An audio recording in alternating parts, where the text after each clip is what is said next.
Good evening. You are listening live to the Extreme Movie Show. I'm your host, Rob, broadcasting to you from the Extreme Studios in the Pine Hills Palace, just west of Orlando, Florida. And I have from the great Midwest, RDV. And tonight's movie is the early 90s, yes, second in a trilogy of the Jack Ryan movies. And this one's called It's Patriot Games. And we're going to be talking about why we're doing the second one here in a moment. But RDV, I wanted to bring up a Central Florida icon. And no, I do not mean the mouse you do not mess with. I am talking about the grocery chain behemoth called Publix, and it's hard to keep a straight face because I tell you, there's something I was thinking about with this movie because I haven't seen it in forever. That we go from Sean Connery, and you and I have talked a little bit about the Jack Ryan on we Prime. go from a standalone movie Yes, to a soft reboot.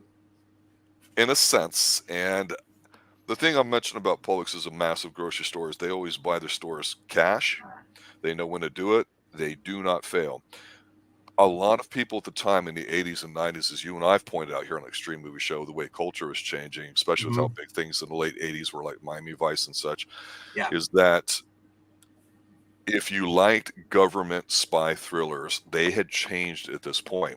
Earlier tonight, Professor Pix and I, the Young 20 something, were reviewing season yeah, one of the original Mission Impossible. And we were talking about how every episode, basically, the commie's a bad guy, right? Which you don't see anymore, right?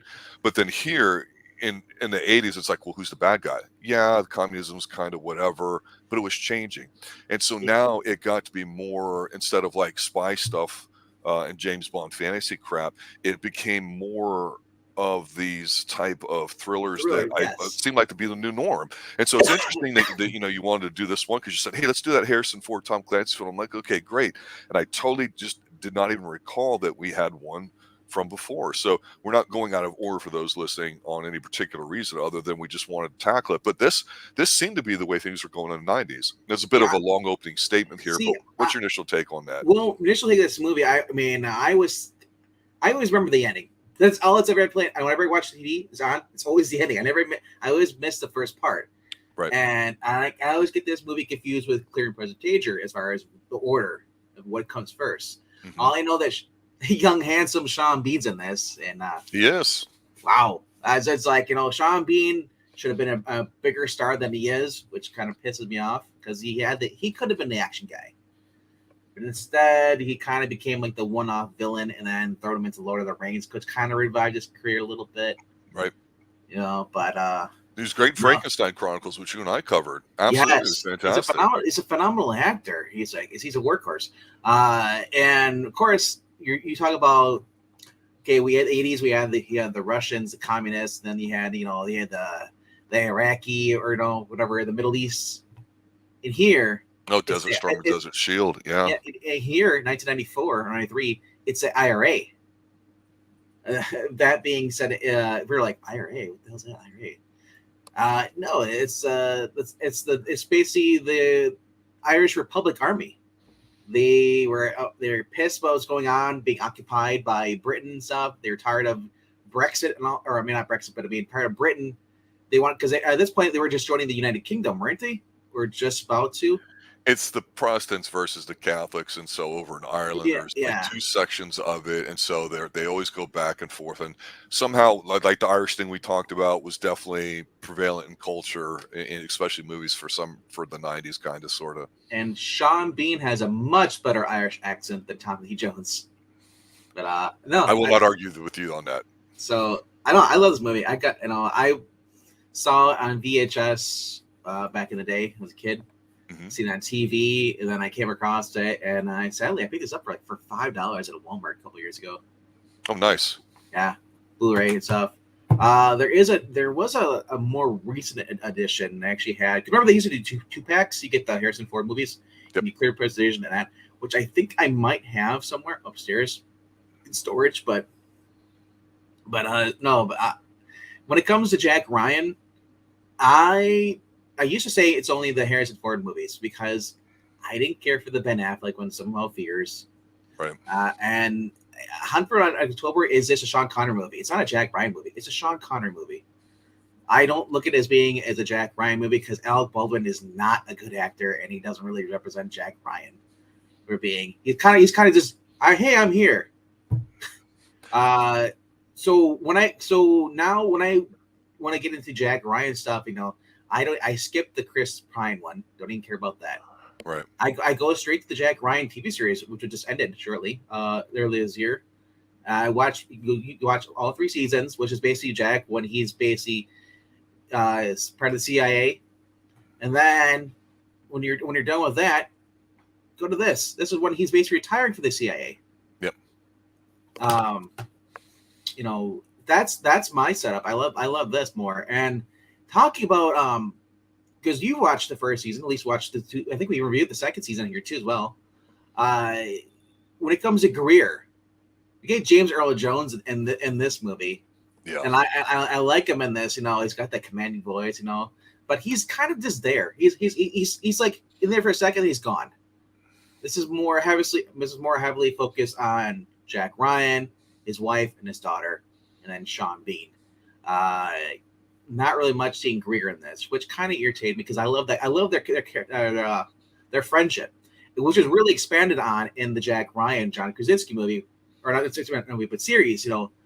And how him and Greer are just like they're like this, and I kind of like that more in the Jack Ryan series. So I'm happy I got both because I also like James Earl Jones in here too as well. When he comes on, he just steals the room. When the guy is basically giving Jack basically Harrison Ford wants after the attack on his his wife and his daughter in the hospital.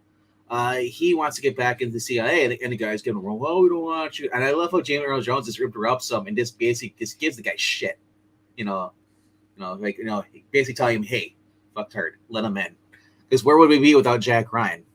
Yeah. Yeah. And I like, back when merit was still occasionally a thing. oh my gosh, yes.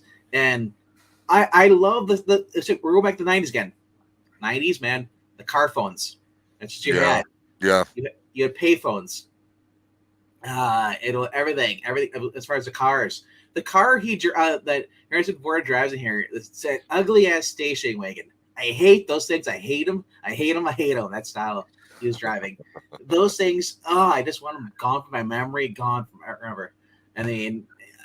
But I mean, I compare the new crossover vehicles, just as ugly. It's the new thing.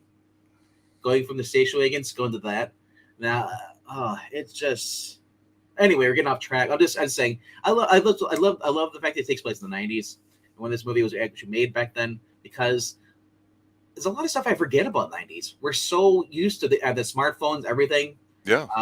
It's the technology, the computers they're using in order to satellite. They had to represent satellite. It was a huge deal, and even then they could only click, zoom, and then somewhat focus as it.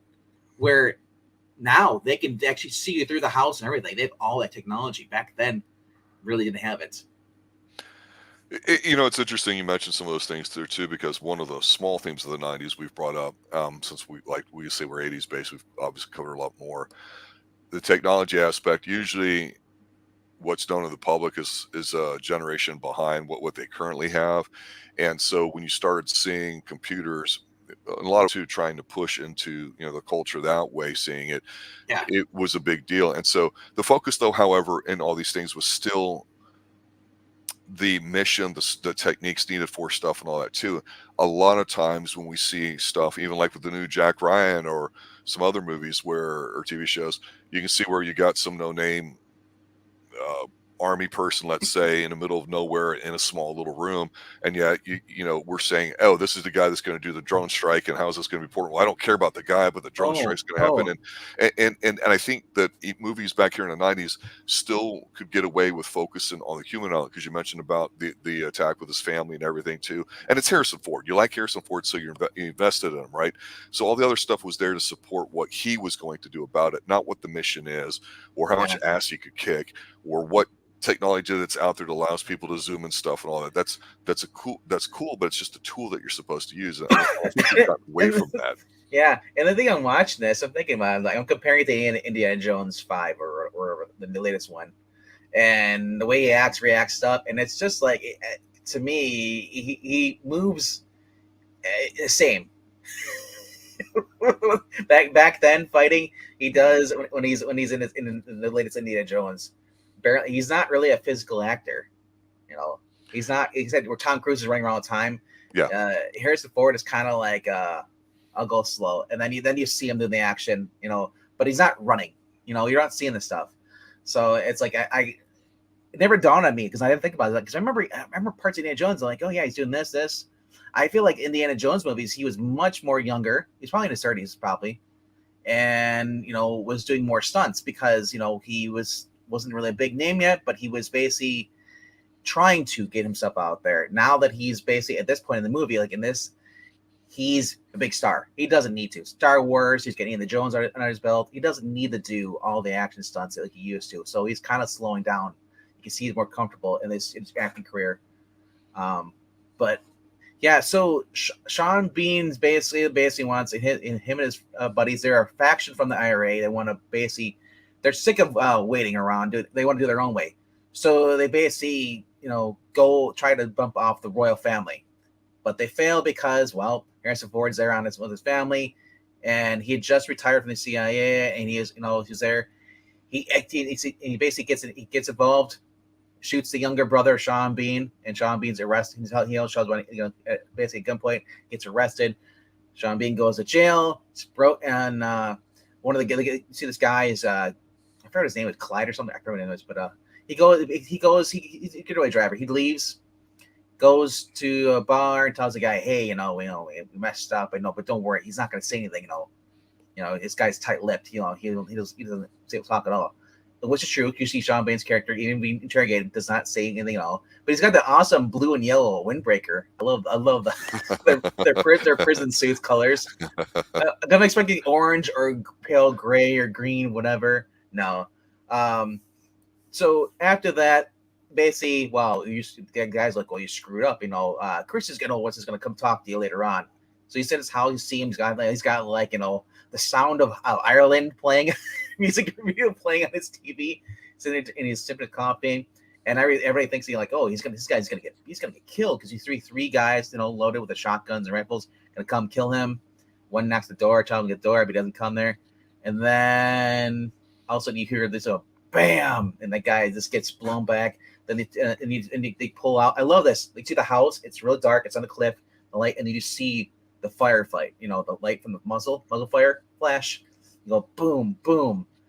Like the guy somehow knew the hit was coming, survived. He's now the leader. His girlfriend is with the former leader, I guess, for general, and takes him up. Seduces him at a bar, takes him up. She's in her full lingerie and stuff, and it's like, back when you could do this in movies, remember, because women were women, And she basically like, hold on, I need to get something. He's like, oh, don't you know it's a sin to have rubber? He's like, we don't do that. He's like, condoms are for sailors, baby. Yeah, and then she gets her gun. She's like, so is this? And she goes to the sound screen, shoots him in the head. My bullet game is excellent. Yeah. Okay, so basically, the three of them, are like, Sean Bean, wants to do a hit. He can't let it go. Basically, and that causes them to go to America. The hit is a fail. They fail to kill him. What's his name? So wife she ends up hitting the there's the off ramp, and then there's the actual expressway. She's on the freeway, and because they fire a machine gun at her, and she loses a controlled car, hits that where the water barrels are, and they should be dead. The car should be gone. They're a little Porsche, which I thought was really interesting for like a doctor. She doesn't seem like the type of person that would drive a Porsche.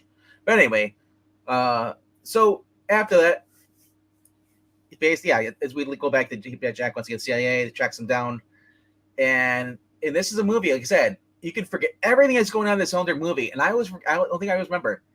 They come from at the house, to cut the power. And then there's a fight scene, and there's the boat scene at the end, the epic boat scene during a hurricane or something like that. I'm just thinking, it's just so far fetched towards the end because I don't see Harrison Ford be like, on a boat fighting like this. It's like, Indiana Jones was more fantasy. It's adventure. It's not action. There's yeah. And it's just wow. Because if this is real, Samuel, and there's one more person we can talk about because there's Samuel Jackson is in here too as well. and he's at the house there at the party, and they have like the royal family, and they're over it, just celebrating Harrison Ford's daughter coming back, and literally like they get the party's out. So, yeah, so that's going on. Samuel L. Jackson's character, I always remembered him getting like a gut shot. Maybe that's in the second movie, but I just remember that, and it's just like he's one of those characters that I didn't expect to be in this movie because I forgot all about he's in here because he has minor parts. Right. Samuel's been in a lot of things. He's been around for a very long time. He's a cameo actor, basically. My point. Well, I mean, and obviously I remember him in Airplane. And I think he was in stuff before that. Airplane, Yeah. 80, 81. In this movie, yeah, it's interesting because I kind of agree with you about the Harrison assessment, where I look at him as an adventure, not an action guy. But obviously, he was just churning out hit after hit after hit. I mean, you had the Third Raiders movie. Right. You've got The Fugitive. I mean, Jesus. I mean, so he was just peaking at the time. And, it's interesting when we talked about the first movie, really, The Hunt for Red October, being a Sean Connery film, because I will tell you, going from the 80s with The Untouchables and then to the 90s, Sean Connery was like peaking. And so, like, it was basically him and Mel Gibson, really. But it was interesting because even Clint Eastwood was still very productive at the time. And it seemed like there was a lot of movies that were these political, like drama thriller types that were there, and this really wouldn't change until Spies kind of became more action oriented with Jason Bourne in the late 90s or early 2000s, I would say, especially with Taken.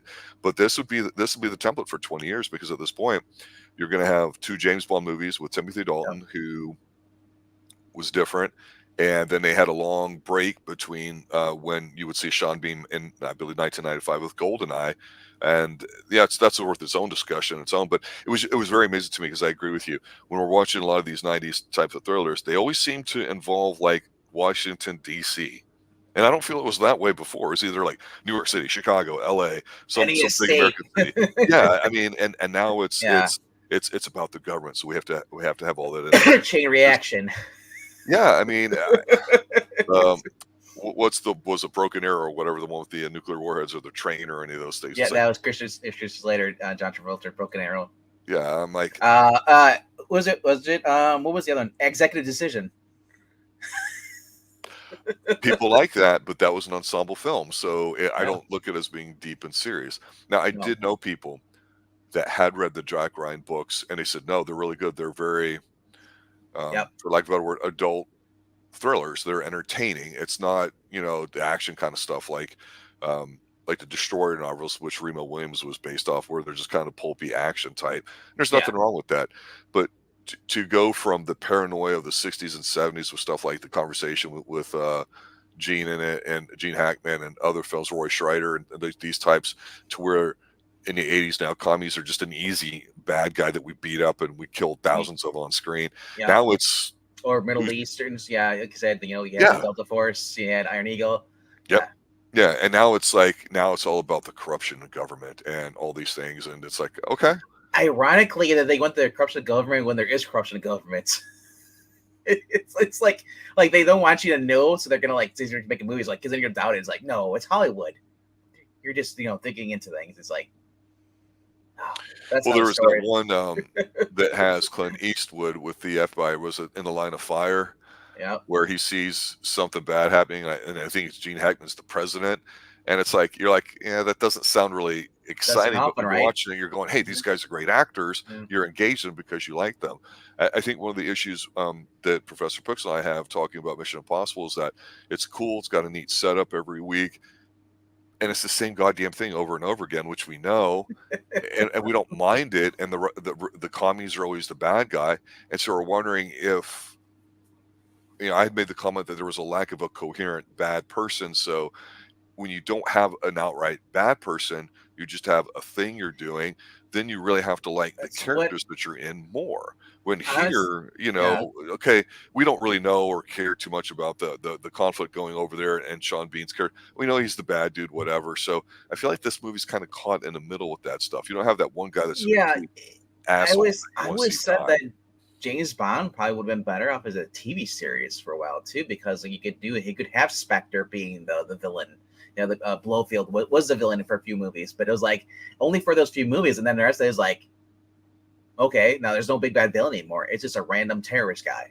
Like you play. Yeah, exactly, and you don't even care about the guy. And the movie is great when Bond is interacting with everyday people and the hotel staff and the women, and unless it's a really good bad guy, it's tough to overcome some of those things, and that is a key concern. So when you're watching a political thriller, I mean, even if it's acted well, to your point, I mean, I don't know. I can like a movie and think it's done really It's well, like but like would have no interest in rewatching these again. the thing, and that's a problem with a lot of movies I come across. No matter how good they are, it's just that I just don't care to watch them because it's just that entertaining. Um, Yeah. it's very rare that I come across a movie that I will watch more than multiple times. And like I said, I like watching Ghostbusters. Even I get bored of that. But I just love the Recruits. Like I said, the way it's done. Something about that movie. I don't know what it is, but it's just like I can watch that movie more than once. And we all have that one movie. Sadly, that's only one movie though.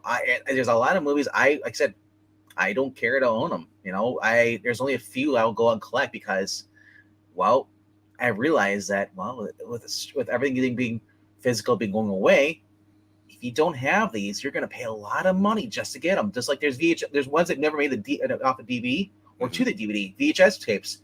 You're paying $20 for a VHS or $100. Now, if you have a working VHS, that's great. But like I said, Best Buy is getting rid of the physical media. Yes. Walmart is next. Yes. I mark my words. Within 20 years, or probably before that, 10 years, Walmart will not carry physical media anymore. It's all going to be iTunes. Yeah, and the thing too is that going into the late '90s with spy movies kind of being these political type thrillers generally, Bond being a Playboy fantasy aside, I think when you start getting into stuff, not just DVDs or VHS or any of those things, when you start getting to how movies started changing in the '90s with the big budget mainstream things, they started looking for more things. So your Jack Ryan movies, that obviously was a big deal. Same thing with Silence of the Lambs and all those books. You started getting the serial killer profile type stuff that was the more darker, serious stuff than like this one. I mean, this not to saying this is an action comedy or a bromance or anything, but it's just sort of there, and it's okay. I mean, my biggest issue with Jack Ryan, the TV show, was the fact that I said to you, I just can't take James, for whatever from The Office seriously, even if he bulked up and has a beard and all that. He doesn't look like he's used to carrying that weight around or whatever. Now, the modernizing of it, like with say Spy Game, was kind of good, and the Recruit specifically, going back to that I do think is interesting is, again, it goes back to the character, and when you see what Colin Farrell has to go through to become an agent, and you're interested in him, and the whole stuff that's going on is just a part of it.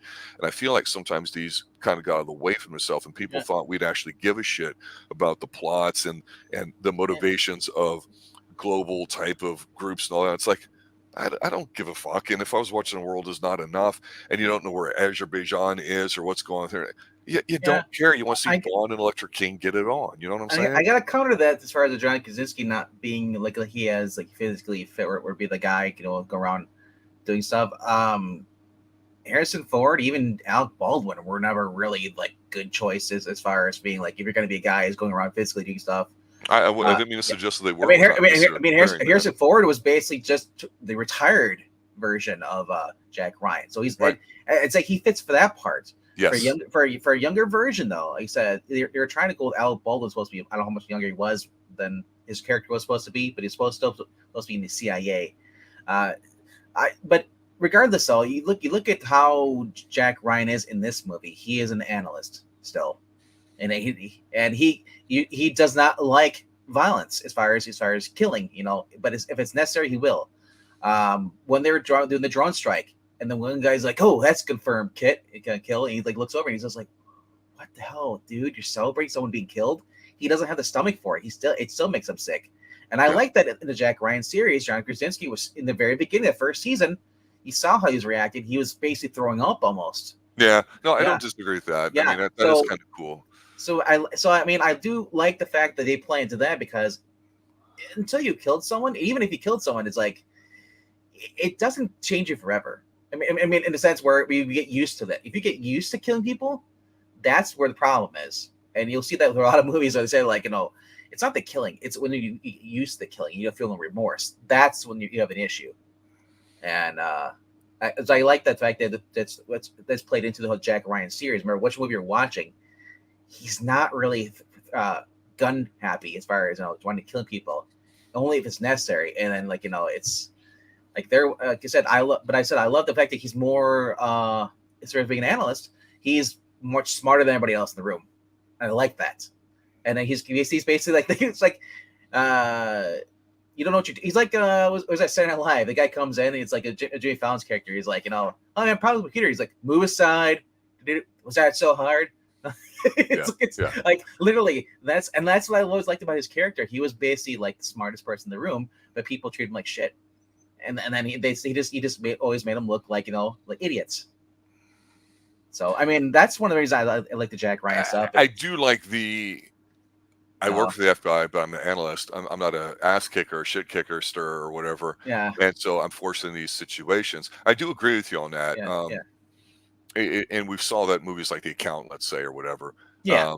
It's the way things are. I mean, it's not a bad thing. I don't necessarily think, but I think it's got a good question here because I have not seen these since they came out in theaters. But he's asking, who's your favorite Jack Ryan?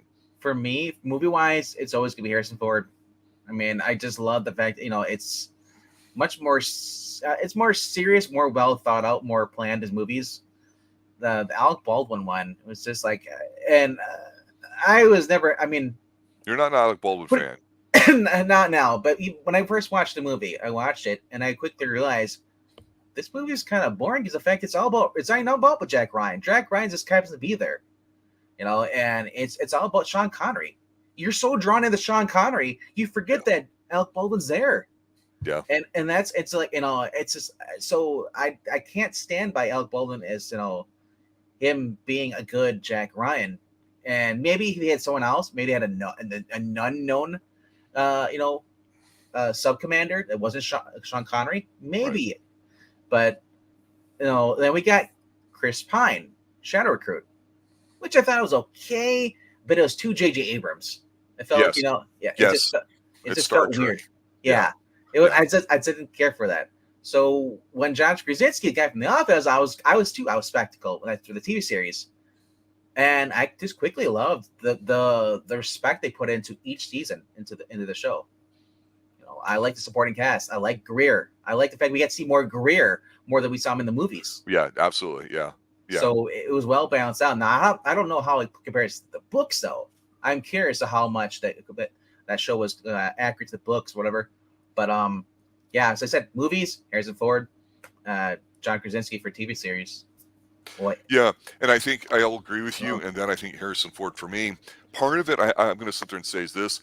Obviously, if I'm not thinking about The Office and Jim, whatever, I might have a bit of a more favorable view on it. And I appreciate anybody that does a cycle, puts on some weight, and tries to physically improve themselves for their roles. I do, whether it's Christian Bale's weight gain, weight loss, those kinds of things. I do like that.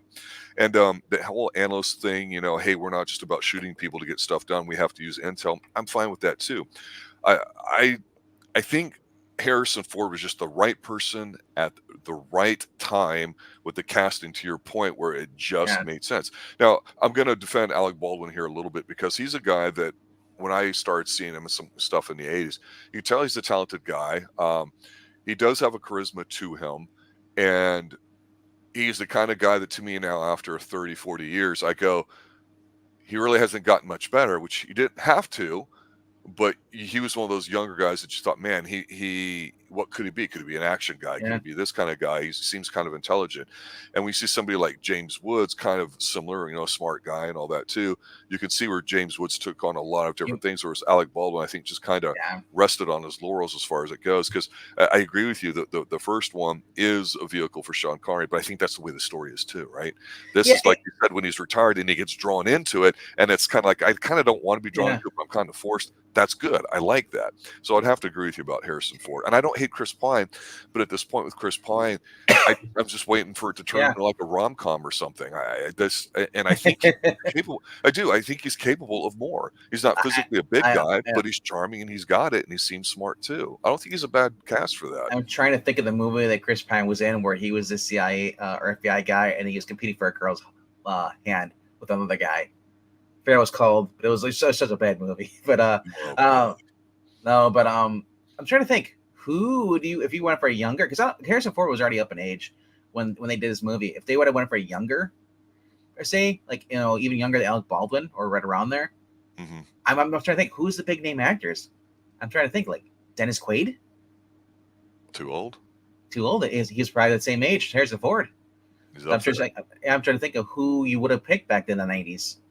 To play a Jack Ryan film because there wasn't really many actors that were kind of so young, and I don't know. It's hard to say. The 90s was great for Jack Ryan, just the fact that you had limited technology. Yes. Where today they really had to modernize it a lot. Change everything. And I don't know, man. Who would you pick to be? I mean, I like John Krasinski, but I mean, like, who would today? I mean, you'd have to go with the unknown if you really wanted to go for him just first joining the CIA. Yeah, you've got a lot of younger guys that have grown up on a lot of these Netflix type specials that are going to be like looking to try to branch out into more mature roles. I don't know who that could be. Dylan O'Brien, maybe. I don't know. It's assassin. I don't know. It's hard to say because you want somebody that just comes across as intelligent. You want somebody that's not necessarily physically imposing, but looks fit. That looks like if they got into a scuffle, they've thrown a punch. They're just not pretty in a suit, and it's tough because we seem to be at a part right now where there's a lot of younger people, and then there's this big gap, and then there's older people. I can see why they want John Krasinski is because he's that tall, kind of like an old guy. He was an athlete. Yeah, he's an athlete. He's got the nerdy look going. I mean, I could see that. He does look the role. I can't. Chris Ryan looks way too much like a pretty boy jock. Yeah, he looks like the frat boy, rather than. Yeah, I agree with you. That's I'm just trying to. Oh, you imagine if they would have instead of doing the Tom Cruise was doing the Mission Impossibles, he would have did Jack Ryan's. Totally different franchise. It'd be better than anything J.J. Abrams did. Oh my gosh! I'm just thinking about it because what he's done for the Mission Impossible. I wonder if he would have had less success or more success, or maybe just around the same. If he just did the Jack Ryan movies, just doing those. Well, people love a spy thriller, so this movie did gangbusters. It did very well. It's was very popular. All of them were. So I won't be surprised seeing a reboot of it at some point in the future if talks haven't been done about it already. I mean, it did have that kind of legs back there in the 90s. So definitely the new norm for the 90s is the way I put it in the description. Any other final thoughts? Not much. You might recognize the kid here, though. The daughter, Thora Birch. Because she was in Hocus Pocus. There you go. You remember Hocus Pocus from back in the day? That was her big movie she did. And what did she also did? It's in the back here. She did American Beauty. She's on that as well. I had to look her up because she was also in Monkey Business. Do you remember that movie? There's a lot of things about the 90s I choose to forget. All right, anything you need to plug coming up for tonight or this week? If you like comic books and you like people making fun of the comic books, if you read them, have a good time. We'll be doing that at 7:15 p.m. Central over on the Geeky Puppet Show. All right, there you go. It's Spider-Man comics. So all right. Old school. Yeah, and you guys are doing readings every week, correct? Every Friday and Sunday night, starting at 7:15 p.m. Central. Got it. We do 2 readings back to back. All right, there you go. Patriot Games Xtreme Movie Show. Check it out if you're into that sort of thing, or don't. We don't care, but we're going to talk about it. And if it's something you want to watch, we will care and watch it. Yeah, depending on how well this does, and when just go into the next one, Clear and Pleasant Danger. Who knows? Yeah, and unofficially, we're looking at possibly the Godzilla TV show that starts on Apple, I believe, Friday. So we'll see what plays out for that. I think it's on Apple with Kurt Russell and his son. So we'll see. Nothing official has been decided at this point here. But until then, guys, have a good night. They couldn't get his hot daughter, Carrie. Stop. They do have a young Asian woman in here, so I don't remember what role she is. But a couple weeks after that, at the end of the month, beginning of December, you've got the new Godzilla -1 movie that's playing now in Japan. That's not available in the United States. That will come out here too. So we're all of a sudden going to get a whole bunch of Godzilla, and of course, right after that Godzilla film, in addition to the TV show, which is going to be dropping episodes weekly, if I recall correctly. Yeah. We're going to be talking about Jack Reacher season 2. So check that out. We've done season 1 here on the Xtreme movie show. December, so very good. That's December 15th. Yeah, for Reacher. Yeah, and the trailer's already dropped for that. Dude, Robert Patriot. Have you seen this boy? Yeah, exactly. Exactly. He plays the big bad heavy in this. I love it. I'm now excited for it. Yeah, our Thanksgiving schedule adds to be determined here. We do know we're aware of the horror movie and some other stuff there too. So we'll see what happens there at that time. But yeah, until then, we'll see you guys next week. Have a good night. As always, stay extreme. Later, guys.